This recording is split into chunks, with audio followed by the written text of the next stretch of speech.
Let's talk about homeschooling for a second. And even, my kids are back brick and mortar, but I'm still having to do a lot of schooling and helping them along the way.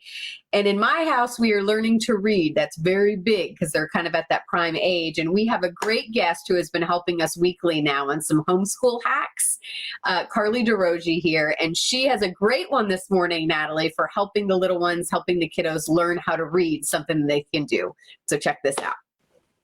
Hi friends, I'm back with another tip to help our beginning readers. If you have a child who is just learning to read, or maybe is just starting to figure out words and how books work, this is a wonderful thing to do with them when you're learning from home.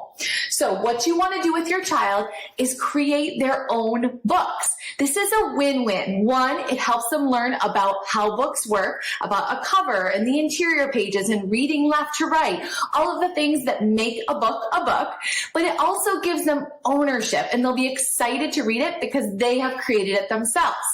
With our really young children, our preschoolers or our kindergartners, we want to start with what is called a predictable or pattern book. So this is what I made with my daughter. We called it Mila's Star Book, and it's really simple and easy. You can see I wrote nice and big. I wrote the words and I pointed to each word as I wrote them, and then she created a picture that matched with stickers. So very easy, even for our preschool guys to do.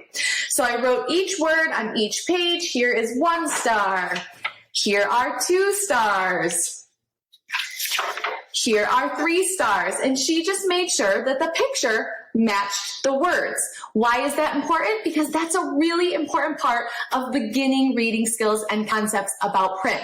So by creating this book together, my daughter now knows that when we read a story, the picture will match the words. She knows one-to-one correspondence, that each time she sees some writing with a space next to it, that is one word, and she knows to follow along from one word to the next. She's more excited to read this because she created it herself.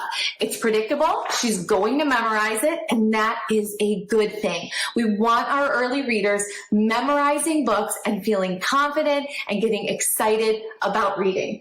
You can make lots of different kinds of stories. These are just blank little books. You can pick these up at most craft stores.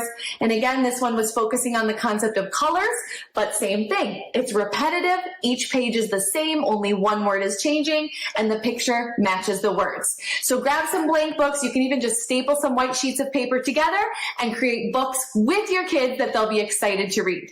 For more teaching at home tips, you can head to my website, hellocapitalm.com, or you can follow me on Instagram at hellocapitalm. See you next week with another teaching tip.